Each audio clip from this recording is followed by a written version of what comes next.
and welcome to Steven University, the podcast in which we find out just how mad or not mad Chris is. Chris?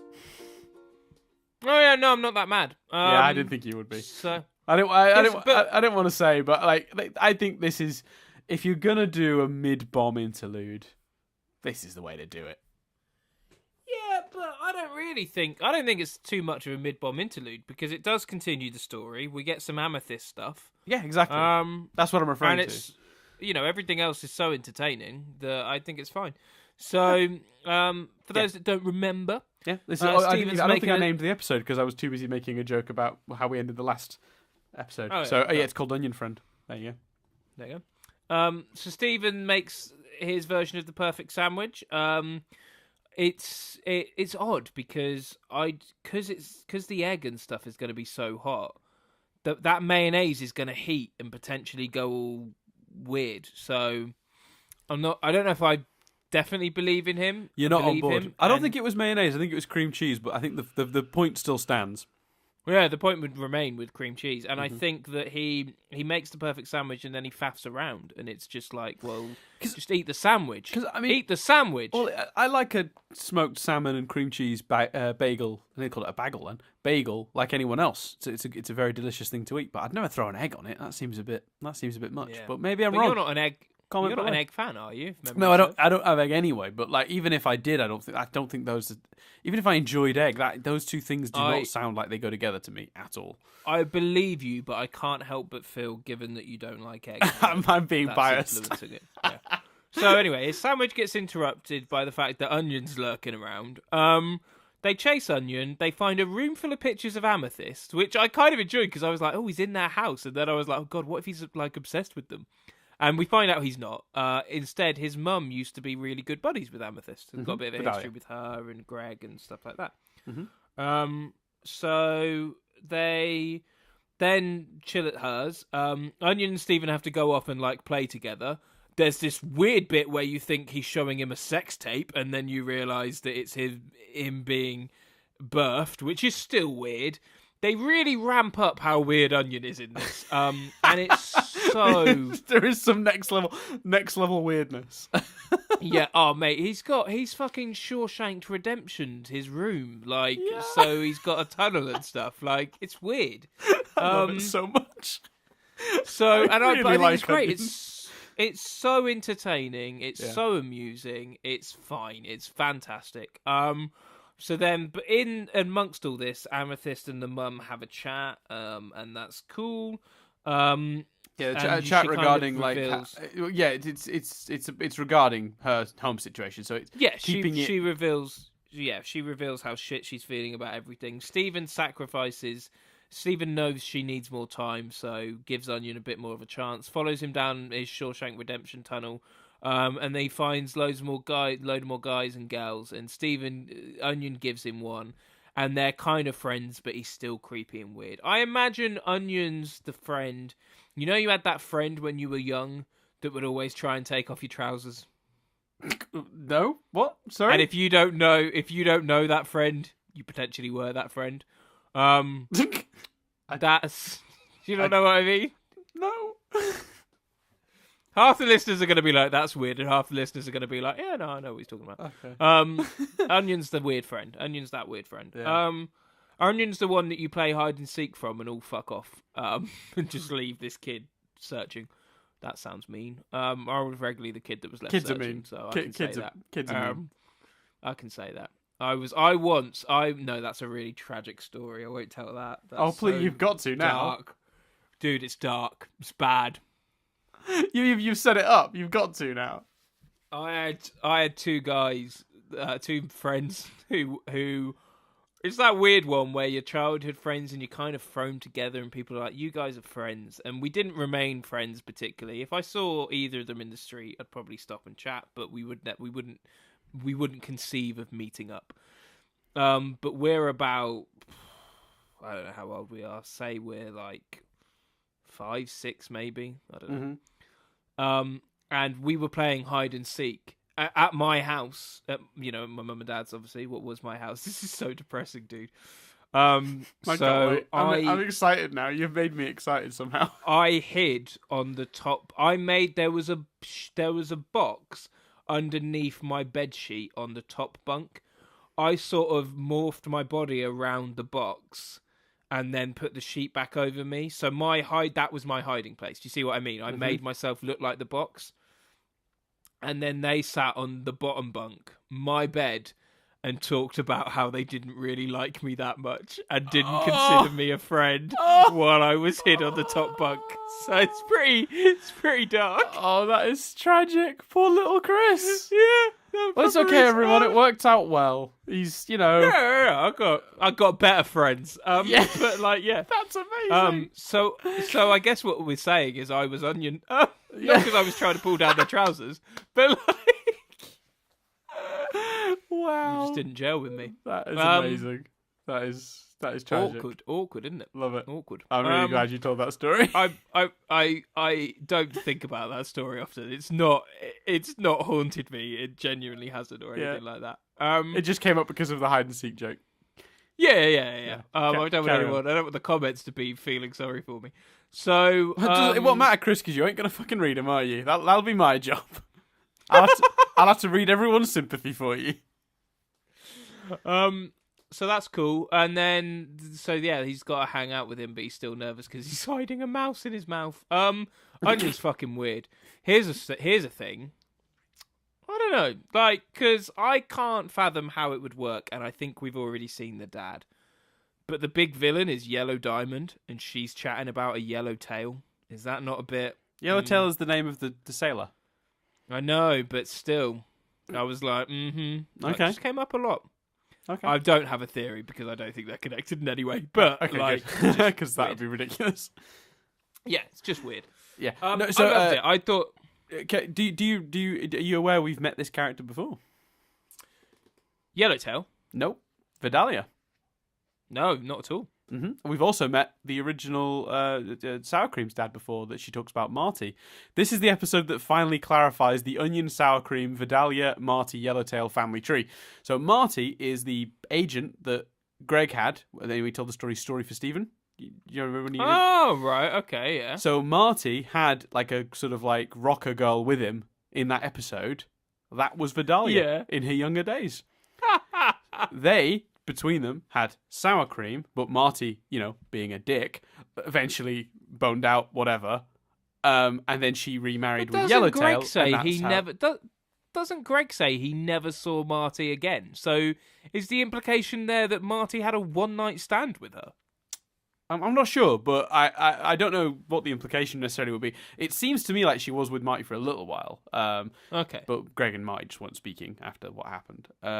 Maybe she lived in that town. Oh, I don't know. Yeah, you're right, actually, because the idea was that Marty was just sort of travelling about, wasn't he? Yeah, that's interesting, because Greg stopped in this particular town because of... He stopped in Beach City because of Rose. So Marty carried on. Yeah, that's interesting. I hadn't thought of that. But yeah, you're right. So basically, Marty at some point and Vidalia had Sour Cream. And then Vidalia eventually, obviously, Marty moving on, whatever, ended up with Yellowtail, the sailor we've seen in the previous episodes as Onion's dad. And he speaks that weird, language, which Onion also seems to speak, we heard this week. So that's the whole family tree sort of laid out finally, because people were speculating about the connections between these characters very early on. The Steven Universe fans are they're on it, let's just say. They're quite observant. And they'd picked up on those connections earlier than the show revealed them, but it was nice to have it all nicely laid out. That's cool. Yeah, and it also explains how Amethyst knows him, because when Greg was hanging out with Marty, obviously that's when... Oh yeah, because that's the implication, isn't it? Because he's already with Vidalia at that point. Yeah, and then he meets Rose for the first time. So and then Marty goes away. Either they've been there a while, and Greg only meets Rose at the very end of their stay. That must be it. That makes sense. Or it's a one-night stand. Yeah, I think it's the first. But either way, yeah, that's laid out. I wasn't sure if you'd pick up on it or if I'd have to sort of lay it out, but it is still really cool. No, that's awesome. Yeah. in the same way that last week's or yesterday's was great because of the character, this was great because of the humor. The Amethyst character stuff is awesome too, but the humor in, and it would have been, you could have had Stephen trying hard with Onion and just not getting anywhere, and that would have been just as believable as his nervous, this is freaking me out. But his nervous, this is freaking me out was so the funnier option. Yeah, I would agree with that. And genuinely so funny. Yeah, and I think that when you've got an episode like this, so you're in the middle of the bomb, you've got a big overarching story, you want to put some levity into the show. It is ultimately, I think it's a show that uses comedy frequently, and we've had 2 relatively serious episodes, bit of comedy in the last one, but generally speaking, quite heavy. So if you want to take a small break from that, this is the way to do it. It's perfect because you still get the weight of what's going on elsewhere emotionally through Amethyst's sort of B plot, which ties beautifully to Stephen's A plot, which is that this crazy onion thing. But that's full of jokes and gags, and that's like I could not think of a more perfect way to balance those 2 things and achieve both. You want to continue that plot, but and also you get a glimpse of how Amethyst is dealing with these 2 people she's very close to being at odds with each other.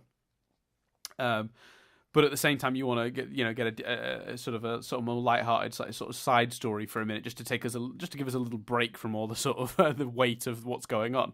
So I mean, it's perfectly designed and placed. And when you were sort of saying last week, oh, it's an Onion episode, oh, I'm worried it's going to be like complete sidestep and I'm going to be angry. I was quite happy and safe in the knowledge that you'd probably end up enjoying it well enough. Yeah, definitely. Because it was executed so brilliantly. What did you think to the implication that like that Amethyst was gay? Like Amethyst saw Vidalia as being quite a strong, resilient person and got a lot out of talking to her, but Vidalia also saw Amethyst the other way, saw her the same way, and they both were sort of like the idea that the reason Vidalia had started drawing Amethyst again was because sometimes her life was hard too. Like it's a really neat notion. Yeah, it's a neat notion. It's a nice kind of the fact that the episode took the time to give us that, when ultimately, it tells us something about Amethyst, but also tells us about a character that we don't really know that well. Mm-hmm. It's quite bold and quite cool that they did that. And I like that. I think Amethyst sometimes gets shrouded in how she was created a bit, a few times. That can happen. So for her to be seen in this really beautiful way by someone who's not privy to necessarily all that information is just a really nice notion, I find. Yeah, I would agree. And did you notice that one of the pictures had her curling Amethyst's hair like roses? No, I didn't. No, I didn't notice that. Yeah, I thought that was really neat too. What else was there from this episode? Oh yeah, apparently the guys and the gals thing. One of the guys that works on the show, Matt Burnett, he said that basically gals are rare because they were actually discontinued. They both versions were discontinued years and years before, but guys had come back into production as part of like the recent sort of like 80s nostalgia wave. So that's why guys are back being a thing, but gals are still non-existent and haven't been since the 80s. Sexist. Why has he thought about that? What I mean, why is that a thought process he's had? One of the writers on the show? I don't know. He just it's cool. It's awesome and cool, but it's just like, all right, thank you for the info. Maybe someone asked him, and he was just like, that's how we saw it in the writers' room. Yeah, that's cool. Yeah. I didn't realize you'd react so negatively to it, Chris. To be honest with you. No, it's cool. It's cool. I just wondered. Yeah, I just wondered how he got there. I'm not shitting on him. Like, that's cool that he thinks about that stuff. But it's one writer's opinion. Is it canon, Dan? That's what I'm questioning. That's a good point. That's a good point. What was your favourite Onion weird moment? It's got to be having the mouse in his mouth at the end. Like, that's just such a weird payoff. Because, earlier in the episode, Stephen finds a mouse, and it's like, oh, is this your pet? Oh, I've made a little friend, a little mouse friend. Isn't he adorable? And then Onion, lights up this tank he's got in the corner, and it's got a snake, and he's like, you're gonna, he basically, the impression Stephen gets is that the mouse is the snake's dinner. And while Stephen understands that that's a thing, and he's like, oh, I guess we all gotta eat, he can't bring himself to see it happen, so he looks away when he thinks Onion puts the mouse in the tank. And from that point on, we never see the mouse again. So the idea, to me, that Onion continued and did everything that then happens in the rest of this episode with the mouse in his mouth is by far the creepiest of all the things that he does in this episode. That's mental. That is seriously fair. But isn't it also quite sweet that he's essentially keeping the mouse away from Stephen? Well, I think it's he did it. I get the impression he didn't feed it to the snake on sort of for Stephen's benefit, which is lovely. I quite liked. What was I was going to say? My next question was going to be which was your freakiest Onion moment? It's not the freakiest, but I just found very entertaining the whole why don't you just jump on the trampoline? It's right there. So, he literally walks past a trampoline and starts jumping on his bed, which is right next to it. And for the sheer madness of it, the tape of his birth was also pretty. I have questions there though about Vidalia or whoever gave him that as a birthday present. So that's my question, because basically, for those who don't remember, he's watching they put on a video and it's like Steven's like, oh, there's your mum. What's happening? And then eventually it sort of becomes obvious that it's the video of Onion being born.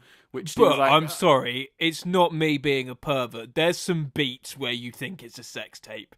Because it's like, oh, that's your mum. Oh, yellow tape. Like, it's not. Is that me? Might be you. But then again, maybe I just, because it's a kids' show, knew instinctively that couldn't be a possibility, so was looking for other answers. So maybe I didn't see it that way for that reason. But either way, regardless, the weirdest part for me, by a million miles, is that the video is labelled Happy Birthday, suggesting that someone, for his birthday, gave Onion the tape of him being born. If someone had given me that as a birthday present, I would give it straight fucking back. I mean, would I give it back? I wouldn't watch it, but I might show it to other people. Anyway, would you? I don't know. I suppose I wouldn't. That'd be a weird. Then you'd be as bad as Onion. You know what would put me off, Dan? My mum's vagina. Like, oof. Well, yeah, there's so much wrong about that moment, in my opinion. Like, yeah. Ugh. But we don't know the angle, anyway, before we go down this rabbit hole. Yeah. What was also pretty sinister, I mean, we're just naming all the moments now, but him moulding Stephen's head out of mashed potato. Yeah, and then smashing and then licking the potato. Oh, the licking part was freaky too. Yeah, that was weird. Yeah. And I also love, by the way, they kept up this thing about sour cream wanting to be a DJ as well. I love that. Yeah. Just want to be a DJ dad. It's very good. Also, do you think sour cream has just been slowly messing up Onion?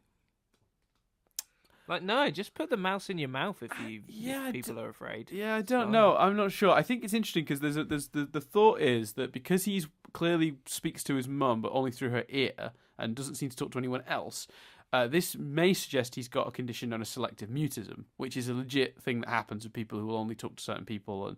And usually, I think from what I understand of it, usually it is the parent. I don't know for sure, but that's my memory of when I discovered that was a condition. So I think he has issues well besides anything his brother may have forced upon him.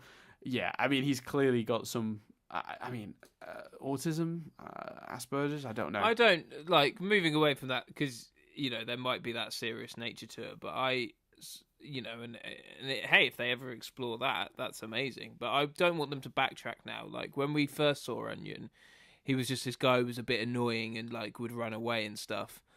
Steal things and run away. This episode, they fully were like, right, we're ripping open the Onion Band-Aid, and he's just going to be licking mashed potato. He's and maximum I hope onion. Maximum onion. I hope we don't go back to regular onion. I don't want to go back to chopped onion. I want full on Fried onion? Fried onion. I want a whole onion, dude. I want to eat onion like an apple. I want a whole onion. What's interesting is this episode starts with him just doing usual onion stuff. Like he just steals the chips and runs away, and it's like, oh god damn it! But even in that Ronaldo episode, Rising Tides, Crashing Skies, doesn't Ronaldo try to question him at some point? He just smacks the microphone away and runs off. I mean, yeah, but it's like in his own domain, in his own house, he can unleash the full onion. Yeah, I would agree. And I love as well this thing where Steven says to him about, like, Steven says, like, I know you're not going to eat them, like, because that's a reference to the fact, remember, he takes a burger from Steven in one of the episodes, not Story for Steven, Onion Trade, and he just takes the burger and just tosses it into the ocean piece by piece. And then he has ketchup packets that he gets as well. He just throws them on the ground and then drives over them on a little moped. I thought that was what was going to be in the box. I thought some explanation for him not eating was going to be in the box, but it wasn't. And I don't know if I want that explanation or not. But yeah, that is weird. That's the lack of onion eating has led to a lot of people to sort of like very bizarrely theorize all sorts of things about onion that just don't seem right to me. I don't think onion's ever really going to turn out to be anything major in terms of like the overall plot. But a lot of people have been like, he's secretly Yellow Diamond, or he's secretly this. A lot of people thought that about Neville Longbottom, Dan. And without him, that Horcrux would not have been destroyed. Well, if you're watching the films, apparently he killed Voldemort. Well, yeah, exactly. Because they edit the film so badly that when the second he slices the snake's head, Voldemort disintegrates. It looks like he does it. It's ridiculous. Does that happen right at the moment is that in the films? It happened at the same moment as Harry? That's my memory of it. I may be wrong, but my memory of it is that the second he slices the head snake, the snake's head off, that's when Voldemort dies. So it looks as though the killing the snake is what does it. Right. They did wands and stuff badly in the films, if you ask me. Anyway, they basically, as we've discussed before, just turned the wands into guns. Not cool. Not cool Harry Potter films. They were not good. It's just like the Order of the Phoenix has such a the fight between Dumbledore and Sirius in the book Order of the Phoenix. No, Dumbledore and Voldemort. Yeah, where they're making spells turn into animals, and then they're making them turn into like walls, and it's so cool, and it just doesn't translate in the films. No, because the films after the first couple pretty bad, pretty terrible. Because the first couple at least capture that sort of sense of wonder, but the films that follow that are just bad. I think movies. It goes downhill. Well, I didn't mind Goblet of Fire, but Prisoner of Azkaban I don't like. Anyway, what's this next episode called, Dan? So the next episode, Chris, is called Historical Friction. Okay. So I don't know what you want to take from that. Flashback episode looking at previous problems between the gems. Boom. Maybe a little bit like when Rose was about and Greg were seeing each other, like some of the drama that caused. That's my prediction. Sure. Reasonable thought. So that is, we'll call it everything for this week. I've been Dan Doolan. I've been Chris Billingham. And we'll speak to you tomorrow as we discuss Historical Friction.